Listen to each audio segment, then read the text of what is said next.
Senate इजलास में शरीर रहमान की तकरीर ऐवान वाला हुकूमत मुखालिफ नारों से गूंज उठा। पीपल्स पार्टी रहनुमा को कई बार अपनी तकरीर रोकना पड़ी। शरीर रहमान बोली, किसी पर तशद्दुद का जवाब पैदा नहीं होता, अगर तशद्दुद हुआ है तो तहकीकात होंगी। अदालत में रिपोर्ट जमा करवा दी है। रिपोर्ट पेश कर दी गई है, तशद्दुद का कोई जवाब है किसी पर, ये सुनना नहीं चाहते।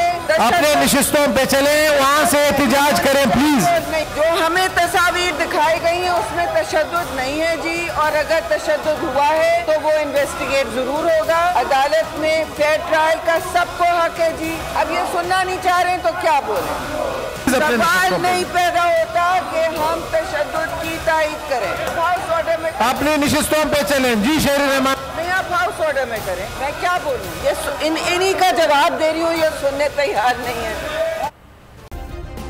सब्सक्राइब करें और बेल दबाएं ताकि कोई खबर रह न जाए।